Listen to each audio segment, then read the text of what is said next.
Episode 21. Episode 21? We're now legal.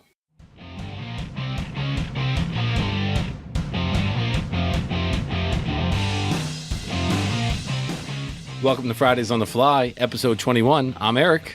And I'm Ward. We are creative people with creative projects, and we talk about them sometimes. And tonight is our musical episode. We're going to sing the entire thing. I'm not singing anything. But it's the musical episode. Why is it musical?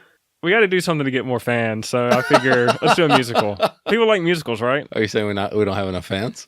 I'd like more. So what do you want to jump into? On Twitter, I often am quoted or mentioned. People tag me and say, oh, look at this. And what it is, apparently, I guess there's a site that lets you make an online newspaper. And there's like 4 or 5 people now that will take what I post to Twitter and incorporate it into their newspaper. Again, I don't know anything about Twitter. So they'll have a bunch of different headlines on there? Yeah. From people's quotes? Yeah, well, I always post things like how to make a banner, how to do this, all these how-tos, how to build things. You think Twitter would be the perfect outlet for you to say the things that you actually want to say that you can't say at church, can't say with your group of friends. Really, we don't really talk about it on here because we talk about other things. So you think Twitter would be like the perfect outlet for you to say whatever's on your mind? Yeah, but see, I'd have to do that anonymously. I don't want people tracing that back to me. Why? I mean, it's Twitter. What My name's attached to it. I don't know. I guess. If I'm applying for a job, somebody Googles me and they find me on Twitter, like, this guy's not right. Can't hire this guy. I guess that's true. But I just find it really odd that there's these people creating online newsletter. Right. I don't know why they even do it, but I guess that makes me a journalist if I'm contributing to their newspaper. I'm not sure about that. I find it odd. I mean, I don't know. I just have to wonder who reads these things. This is your own Twitter account? Like your Fridays own personal? On the Fly Twitter account. Oh, it's Friday on the Fly Twitter account. So I'm credited as well. Yeah. Awesomeness. Yeah. And it's good that credit's not based on contribution to Twitter, right? Thank goodness. Because I don't know how to even get on Twitter. Yeah, but we have a lot of cool... all our social media things have about the same stuff. But it's always just cool content of different things to make, like woodworking or art, right. Or kind of what we talk about in the podcast. Right. Similar topics. So do you want to jump into one of the art projects? Or do you have something else in mind? It's been 2 weeks since we've met, so I've saved up a few things I want to talk about. Okay, go ahead. And I have to admit, I miss not, having our podcast every week. It was weird. I actually texted you. The first week, you weren't on vacation. I think you had something going on or something. The episode was supposed to post tomorrow, and I needed to finish it. That's right. Yeah, you had work to do. Yes. You had your 80% to earn. Earned it that day. And then the next week you were on vacation, and that's when I texted you and I was like, are we get together? And you're like, oh, I'm still away. I just assumed you were going away for the weekend. And long weekend. Yeah, a long weekend. So I was a little disappointed. I was ready to go. Me too. So instead I just talked to myself in the living room. Did you record it? Bonus episode. Me just talking to myself in my living room. Deep thoughts with Eric. I'm not sure they were that deep. Shallow thoughts with Eric. I just kept waiting for you to talk. It was a lot of silence. What do you think about that, Ward? First things first. Go ahead. Ward, are you there? Did you have a good time on your vacation? Yeah, it was awesome. It's always nice to get away and just... Was it your birthday over vacation? It was my brother's birthday. Oh, okay. Not my birthday. My twin brother. I really thought that you were going to say. No. My twin brother's birthday was. Wait, it was nice. I worked on my son's Halloween costume here and there. Did you take it with you? Where did you guys go? We went to Wrightsville Beach. Oh, man, I love it over there. It's nice and quiet. What else did you want to talk about? Well, an individual is being sued for selling cakes. And here's where it ties into subjects we're interested in. They're being sued by Disney, Lucas, and Marvel because the cakes they're selling have Disney, Marvel, and Lucas images on them. Like, I assume Iron Man and things like that, it didn't say. Oh, right. They're being sued because they have Marvel images. Well, I've actually seen those cakes at, really big grocery stores. I wonder if they get the rights to do it. I would think somebody that big, like a grocery store, like a chain grocery store, they have a legal department somewhere in the hierarchy. Right. They would say, hey, guys, this is legal. We don't want to sue. They were small. I went to their Facebook page to see if I could see a cake. My question is, it's one thing if they copied the trailer for the movie poster and put right. That's one thing. And you can do that nowadays. You can actually take almost like a photo and put it on cake, which seems disgusting. So that's one thing. But if they're drawing from scratch an image, they're inspired by, that's different. Why is that different? It's one thing just to copy and not put any of your own work into it. Yeah, does Marvel and them have an argument? Because, they're intellectual property. What was this, a small business? Or? Yeah, small business. It's like this. I'm making this dagger that's based on a video game. And I'm inspired by the video game. It's all my own work. It's my hours, my blood, sweat, and tears. So if I try to sell it, it's within their right to tell me to stop. But at least I put the work in. But it's different if they were selling the dagger and I bought it and resold it. It's. I mean, we're splitting hairs here. Can we try to sell one and see what happens? I plan to. You're going to put one up on RPF or something? The RPF has a lot of rules that I don't know if I meet them A lot all. of rules that you have to be a member for so long. You have to make so many posts. All right. So what are you going to try to sell it? I don't know. Right now on the street corners. Hey, man, you need a dagger? I got one for you. Really? I really just wanted you to get a piece of paper, a C&D. It would be great. It's funny. To share with the show. Elder Scrolls, the IP is owned by Bethesda. Bethesda has a new video game coming out, Fallout 4. I guess in preparation for that video game coming out, they've been sending out a lot of cease and desist letters for people selling Fallout-type merchandise. It's within their right. You know how I feel about that. If it were me and I were the one making that game, I wouldn't care. I'd be happy people were doing it. If I was the company, my only concern would be if they're selling something I plan on selling. Now, if it's different, that's just them getting fans going. That's cool. If Bethesda decides to sell Skyrim daggers I've made, yeah, it's a conflict of interest. But they never do, though. Exactly. These games, they never sell. The games come so quickly, you have no idea what's going to be popular until it's popular. And by the time you decide you're going to put out this gun or this weapon or this armor or whatever, that game's already gone. The people have already moved on.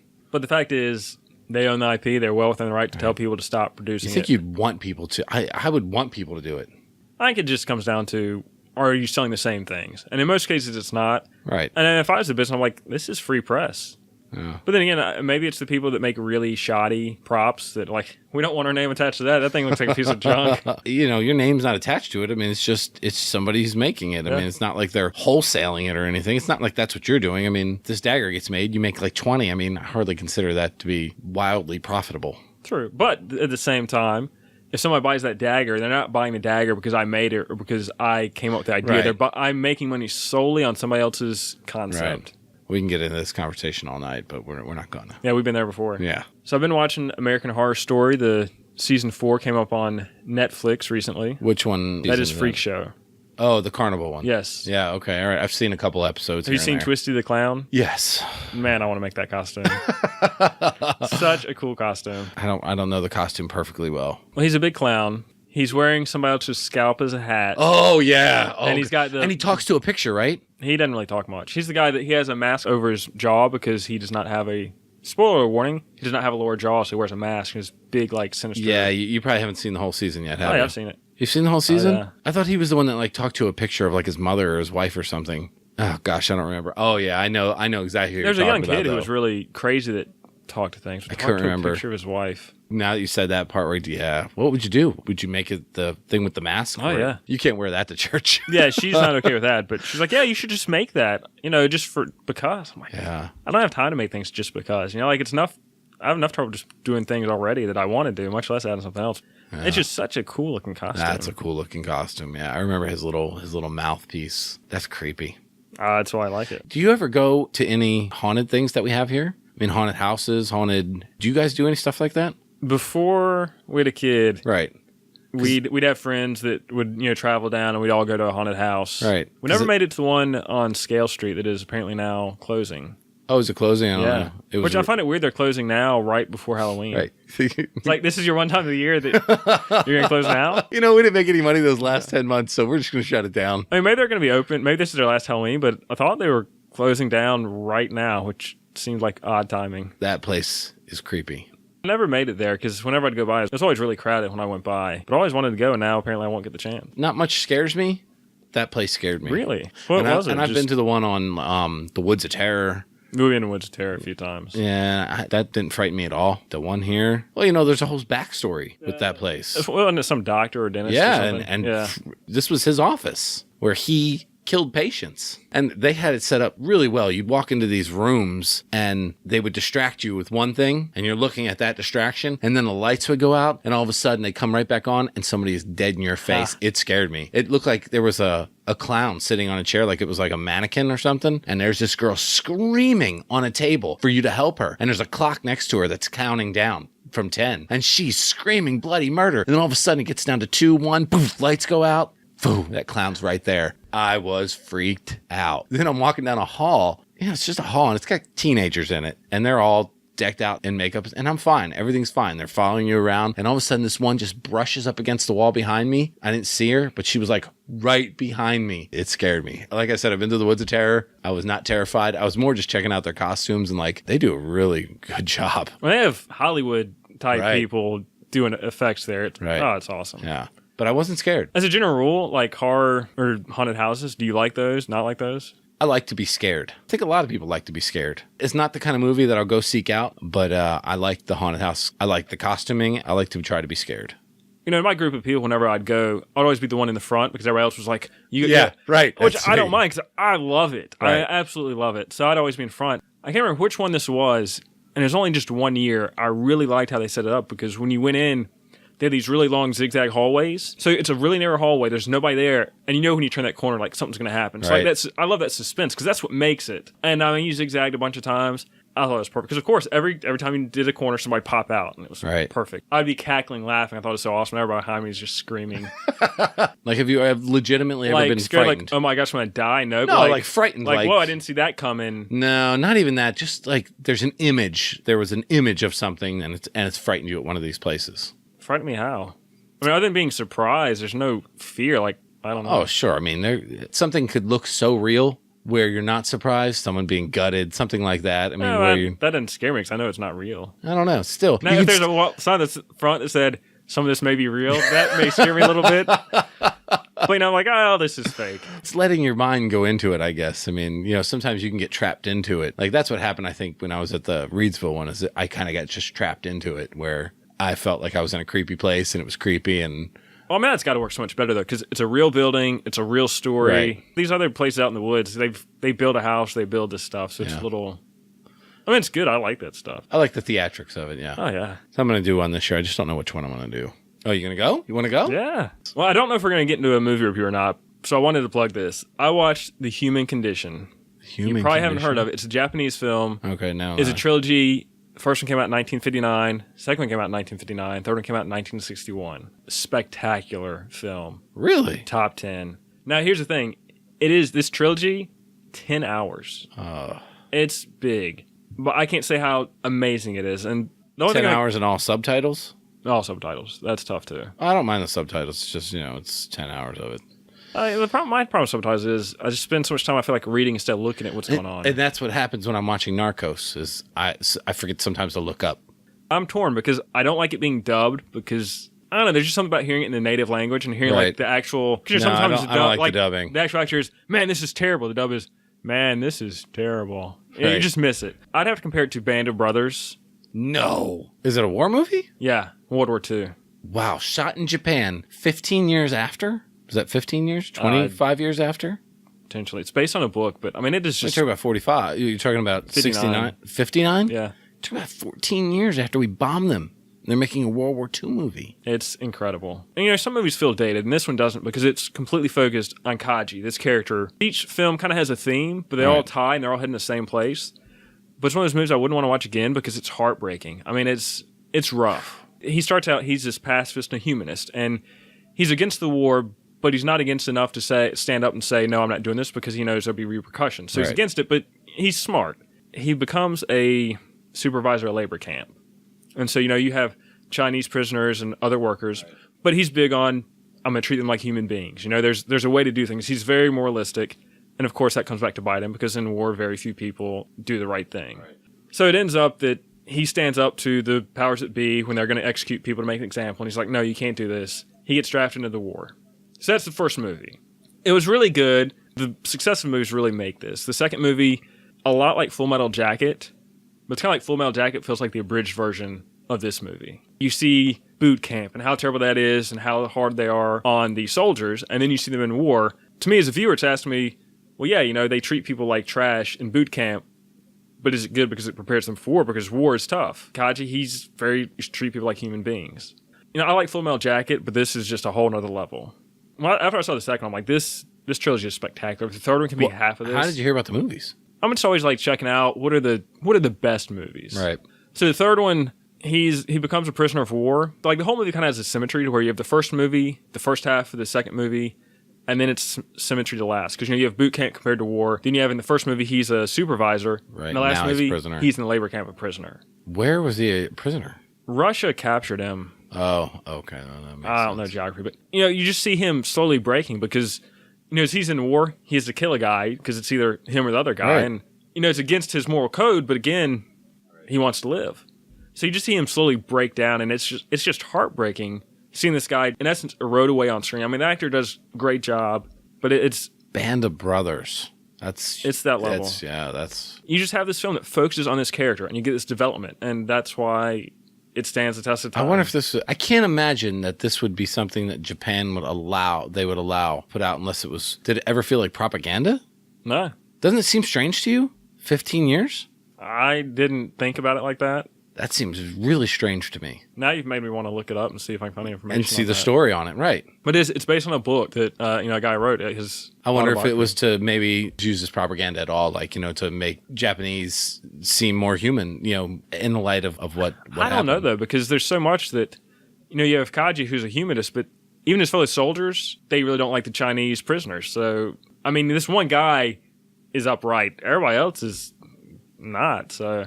Have you ever heard the history of some of our movies made around World War II and after World War II, and how you had to have a certain amount of pro-American propaganda in the movies? Maybe in passing. I can't recall anything that just shocks me that we had something like that. So it makes me think, I wonder if this was at all driven by their government. But I'm really curious now. I'm curious now too. Because I can think of a couple movies in American cinematic history that have had to do that, like the Waterfront movie with Marlon Brando, On the Waterfront, that was written with totally different ending. But then the government stepped in and said, you can't do that. We want you to end it this way. That's crazy to me that a government would care about movies at all, let alone to think to use them as propaganda, especially our country, as free as we like to think we are. As we like to think we are. But I look at this movie, 10 hours of this. It's almost like a miniseries as opposed to a movie. Then I was thinking about Lord of the Rings, that trilogy. If you look at the extended edition, which I've seen all 3 extended editions, that's 10 hours of Lord of the Rings. And you just compare the two, and they're completely different. But I like to compare them because that's 10 hours, it's a trilogy. For one, Lord of the Rings, it's much more accessible. It doesn't really ask much of you as a viewer. No. It's spectacle. And your spectacle is easily adapted and easily praised. I gotta tell you, I'm not a huge fan of the Lord of the Rings movies. Part of my problem with it is the movies don't stand alone. Like Human Condition, you could watch any one movie and you wouldn't have to see others. Do they heighten it? Especially the third one, you really need the second one. Because when he kills somebody, in a typical movie, he kills somebody, no big deal. In this movie, it's a much bigger impact. But again, you could watch any one movie and you'd be like, who's this guy? What's he doing? They stand alone, which for me in sequels and trilogies, if they don't stand alone, it really irks me. Like Lord of the Rings. It's hard to have Lord of the Rings stand alone, though. They should have just made one big 10-hour movie then. Essentially, they did. Then they sold it to us 3 times. Isn't that the truth? But I'm just so thoroughly blown away by The Human Condition. It's been on my list for a while, but I hesitate to watch it because it's 10 hours. Spectacular. Where did you get it? Netflix DVD? Disc, yeah. You can't get it anywhere else. I was looking to see if you could buy it on Amazon, just curious. And couldn't get it? Nah. But it asks a lot because, again, it's 10 hours and... Yeah, but if you treat it like Band of Brothers, then it's not that bad. And even each movie is broken in parts. In essence, it's 6 parts. Yeah, see, there you go. So go. if you break it down like that, it's better. Yeah, then you're fine, yeah. That's essentially like Band of Brothers. But see, my thing with Netflix DVD, the quicker I turn it back, the quicker I can know the disc. Like my friend was like, oh yeah, I've had a disc for 3 months. You're paying $20 to rent one movie? Why would you do that? I just feel like I'm losing the money if I don't get them back and turn around quick. Because the more movies I watch, the less, per unit cost. Well, I know I've got a free month of that, so I might get it just to get The Human Condition. Because there's nothing else I really want to get on DVD. There's nothing else I really want to see. That easily catapulted to my top 10. Just spectacular. I'd probably still rank Band of Brothers above it, just because it's a little more accessible. I would watch Band of Brothers again because it's kind of happy. This movie, the ending is just so heartbreaking. I'm like, I don't want to put myself through that again. It doesn't diminish how good it is. It is spectacular, but God, that's tough. There's some of those movies that you watch and they're really good, but you just can't watch them again. Maybe there's parts of Band of Brothers that I think are tough. Yeah, not all good times. But at least it ends, on a... Right. It ends with, I guess, the main character, still alive. So, another tangent before we get into our main topic. Board games. Do you play board games? It's so funny that you said this. I don't know where you're going with this. Just lately, I've been playing board games with friends at church. This past Friday, a small group of us got together, played Pictionary. I wonder if Ward would love this. It's with people that I go to church with, but I don't think you would care. I'm sorry, you might be a little shy. What kind of games do you play? Is it usually Pictionary type stuff? We just started doing it. I came up with it. I was going to have everybody at my house, but then the list grew to 12 people, and I was like, okay, you've been to my house. 12 people, we'll be standing all in the living room. It's cozy. Right, it's cozy. I was like, let's meet at the church. So I found this room at the church that had big whiteboard. This is perfect. Let's do Pictionary. So we played Pictionary for like 5 hours in this game called Fishbowl for 5 or 6 hours. It was amazing. Incredible time. But I thought you guys would like to come. And actually, I invited Carson. So typical. Typical. Exactly what I expected. I was talking to someone else that we know, and I invited them to come, and they're down to go. We were thinking about trying to do something on Friday or the following Friday. Board games. Yeah, I loved board games my whole life and grew up with the same group of kids from probably the time I was in 7th grade till I graduated high school. 5-6 years of playing board games every weekend with my same group of friends. And I'm still friends with these people now. I mean, this was 20 some years ago. What are some of your top board games? You're going to play... Clue is probably my favorite board game because I'm a solver. I love solving things. All about puzzles, detective work. I like reading people. Pictionary is probably a very close to, if not completely tied, because I just love Pictionary. And that was one of my fondest memories is playing Pictionary with my group of friends when I was a kid. And we just played on Friday and we had such a great time. I mean, we played for 5 hours. 5 hours Pictionary. You know, my family played all the standard ones, Monopoly, other standard ones, Scrabble, categories, everything. I mean, you think of it, we played it. But now I like the bigger ones, like the ones that you have. Settlers of Catan. I was going to get into, I was afraid I was going to come off as a big board game geek. Because a few years ago, I got into board games, but, the standard ones never interested me. And I came across they call them kind of gateway, Ticket to Ride, Settlers of Catan, where they're the gateway into like some really complicated games. Right. And I have both of those games too. Settlers and Ticket to Ride. Carcasonne and Settlers of Catan, I really like those.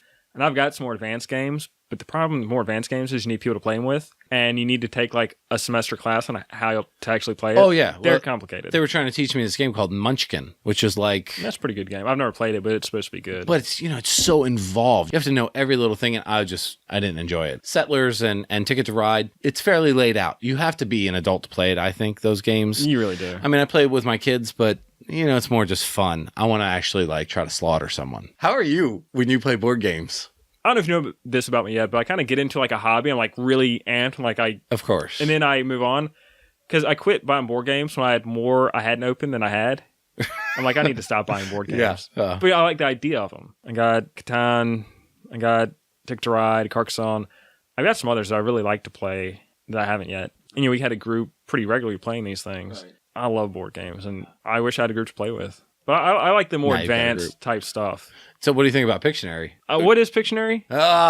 See, you've never played it's just it. acting stuff out, right? No, that's charades. Pictionary is where you have a board, and you have to make it all the way around the board. First one to the end wins, obviously. And then you have a box of cards, like Trivial Pursuit. Pull a card. It has 5 or 6 categories on it. And whatever category you land on, you have to draw that thing and get your team to say it in a minute. It's a lot of fun.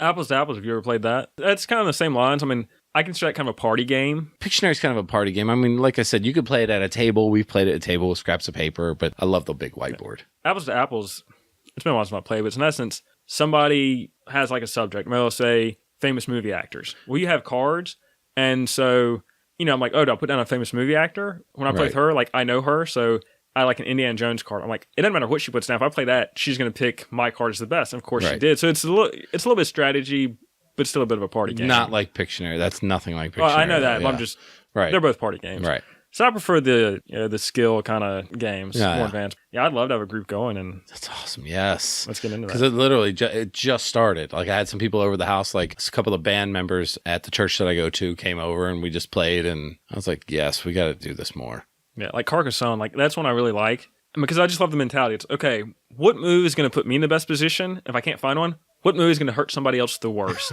Yeah, I like that strategy stuff. I've played with people. I've played Settlers with people and Ticket to Ride that take it very personally if you take one of their paths or... That's the way it goes. That's the way it goes. Game, man. I mean, yeah, that's the game. Don't hate the player, hate the game. I love Ticket to Ride because you could just be so cutthroat about it. And that's the point. Yeah, I love it. And Settlers is even better because you can really hem people in. You get a group of 4 people playing that game, you could really mess somebody's life up. Or you start ganging up on people too. Yeah, so I mean, so yeah, you want to get a group together. Have you already had a group in mind? Yeah, I was playing with the group I was before, but once that person left, it kind of fell through. Yeah, that sounds like fun. Yeah, well, maybe you can get in with our group. Maybe, hopefully, you guys won't feel too uncomfortable. No, especially if that's what I like about board games is you get in a group. If you have nothing to do, it's kind of awkward. If you have a board, it's really easy to socialize when you have a board game. You have something to do. Well, and then you're like in your face, you're going down. It kind of eases that in. Well, what I was going for was to get a group, 20 people and under, start off, just play like a big group game of Pictionary. And then we can maybe break up into smaller groups and play like Settlers or, Ticket to Ride. It didn't work out that way. Everybody just wanted to play Pictionary the whole night. So, but we just did this on Friday. That's awesome. It's so weird. What made you think of that? I was writing a blog post for December about, it's kind of clickbaity in a way, but I've seen that people like posts a little more personal. So I was making a post about cool Christmas gifts to get anybody. I'm going to save you the time and trouble of researching. This is what you should get people. And so I had a section on board games because I love board games. I thought, I wonder if Eric plays board games. I didn't play for years, though, because, you know what it's like to have kids. You end up playing games with them all the time, and that can drain your life right out of you. Yeah, I've got a lot of board games. I got some crazy ones. And I know right before the group broke up, I had this game, Power Grid, that's like a German game, and it's supposed to be really cool. Power Grid. Yeah, I've got some really off-the-wall ones. Well, yeah, I might have heard of that one. My best friend, his wife and him are just like that. They're the ones that got me into Ticket to Ride and Settlers, and they have a big stack of games that they play, and I just don't remember all of them. We played them over the summer when we were up there in Connecticut, and man, they were great. I love board games. I found out that I actually like card games, like Pinochle. Have you guys ever played that? I've done way back, like family tradition, when you get together over holidays, you'd play Rook. But that was so long ago, I barely remember it. I've never played that. I have Dominion, which is kind of a board game transitioning to card game. I like things with pictures on them. See, it's like regular cards. I have a group that I'll play cards with, and then I have a group that play games now, so. Yeah, cards I don't really care about. Board games, I can do that. Well, I like to gamble. I like to get a nice little group to gamble together and play poker. See, the only thing with poker is I only really ever played it in high school, but the fun for me was cheating. I was good. I was a really good cheater. It'd get to the point where, like, all right, how far can I take this before they realize, like, because I'm getting, it's been so long, I don't even know what a good hand in poker is, like a flush or a straight. Right. Like every hand I'm getting a straight, they're like, man, you're good. I'm like, what can I say? No, I just love playing. I love playing cards, and I love playing people. Playing the people more than the hands. Bank on playing people, and this is going to take me into a geek category a little bit higher. In college, we used to play Mafia. Are you familiar with Mafia? I love Mafia because that is purely playing people. But what it is, it's kind of a card game that you can use cards to delineate. But in essence, let's say you have a group of 10 people. And this can be called Werewolf and a number of things. But you have 2 people that are Mafia. Depending on the game you're playing, you may have a cop, you may have a doctor. So you have day cycles, night cycles. You start off with a night cycle, and you have to have a narrator. That's the one bad thing. You have to have a narrator that can't play the game. So if I'm the narrator, everybody close your eyes. The 2 people that are Mafia, open your eyes. And so silently, they tell me who they want to kill. So that person's out of the game. Then it's day cycle. Eric died. So then everybody discussing, like, well, who would have killed Eric? You can either vote to lynch somebody or not. So they vote to lynch somebody. Well, if it's the Mafia, hey, you got a Mafia. If not, you killed an innocent. The Mafia gets to kill again. So you go each cycle. And I love that because that is purely playing off of people. And like you get in the start, I was like, oh, well, Eric was saying I was the Mafia last turn. He died, so obviously you must have killed him. I love stuff like that. I do like that. I've never been able to find a group of people to do that because you really need about 9 to 10 people to have like a we're good going to have group. to play that. You're going to have to. How do you decide who the Mafia is? Cards decide?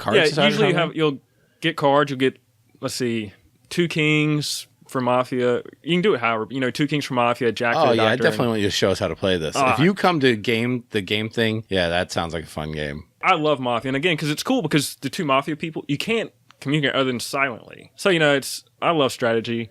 I love Mafia. And I've even played online a couple times where you can get in a forum and play with people, but the thing I don't like about that is, everything's written form, and, people can overanalyze to death, and the problem is, too, with those games is they can get so detailed that you lose people. You have to have that core group of people that really loves those games. Yeah. And getting women involved in those games is hard. Sometimes they don't want to play games like that. We played this game called Fishbowl. Have you ever heard of Fishbowl? The name sounds familiar, but I can't connect that to anything. You get six little pieces of paper. You write 2 places, 2 people, 2 things. Could be anything. Fold them up. You all put them in a bowl, and you have 2 teams. The first team goes, and you have 1 minute to get as many clues as you can. And you could say everything but the word that's on the piece of paper. So after you get through the bowl, each team is gone. You count up which team had the most, and then you go into round 2. You can only say 1 word to describe what's on your thing. Again, you tally up after the bowl is completely empty and each team has their turns. So between each team going, you refill the bowl? No.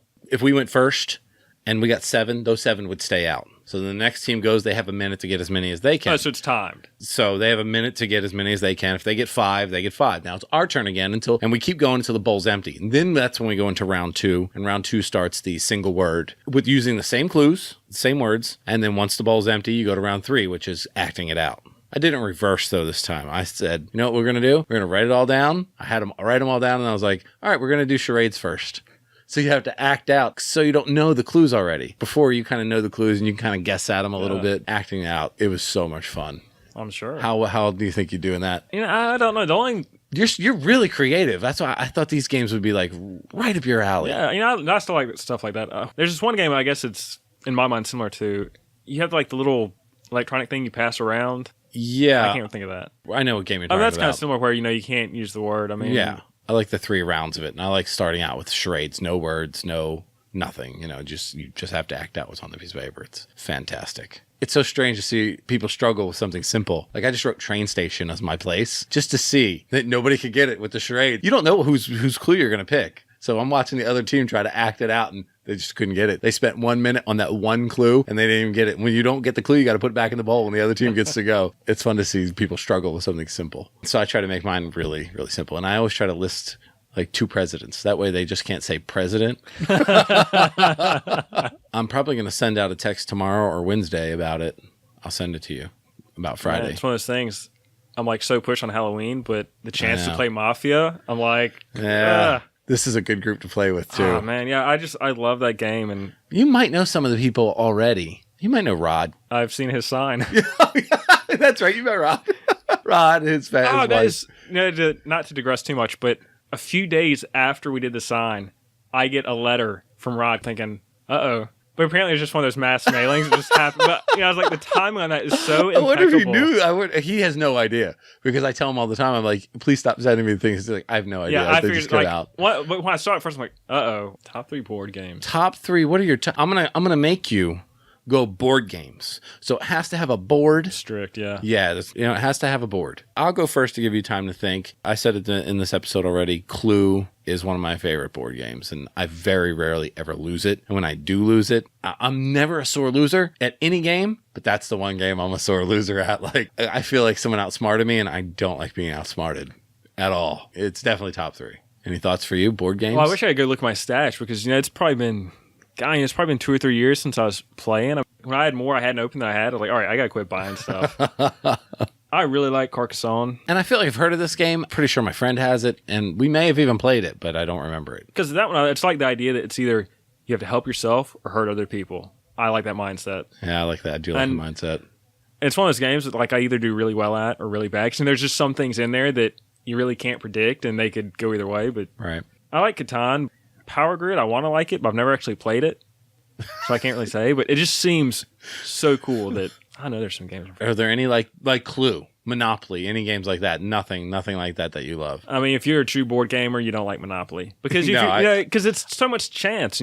Carcasonne and Catan, there's some chance, have to work. But it's really strategy. Yeah. Man, I almost want to look at my stash and see what I've got because I know there's something I'm forgetting. I'll go with my second, and I'm probably gonna go with Ticket to Ride just because I love travel and I love trains. I don't know what it is, but it makes me feel like I'm traveling. I don't know why, but it puts me in that mindset. And I love that game. As guys, I think we're naturally drawn to like geography and things like that. And I love when that board's out. I'm like, oh yeah, I'm getting my little cards. I'm mapping out my route. It's like, which version of Ticket to Ride do you have? I think the same one that you have. It's U.S. Markland edition? I don't know. It's in the back of my van. It's been so long. I don't know. But it's just the U.S. map and some of Canada.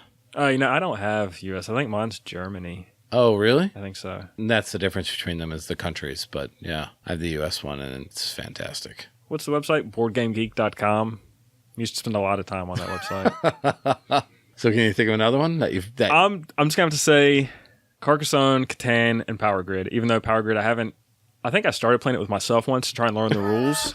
Because really, some of these games you really have to play with yourself just to get a feel for how it goes. Right. But that one always just seemed really cool. Well, I'm going to go Pictionary that is my number one. That is my all-time number one favorite game. It's got a board, Pictionary. My friend had to draw Suck one time when we were kids. Yeah. That's tricky. It wasn't. We got it in like 10 seconds. Oh, really? I guess there's some ways you can make that work. That's exactly. I think he pretty much ate that piece of paper when he was done. Don't let my parents see. We were like 13.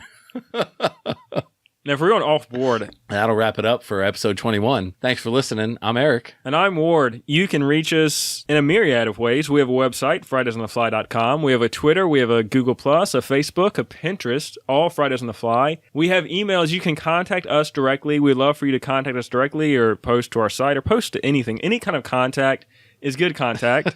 My email is ward@fridaysonthefly.com. Eric is eric@fridaysonthefly.com. And guess what? If you send us an email about our contest, you may get a chance to win a prize valued at over $100. So send us an email and check it out. I'm not going to tell you the rules of the contest. You just have to send us an email and find out more. And that'll do it. Wow, what's the content?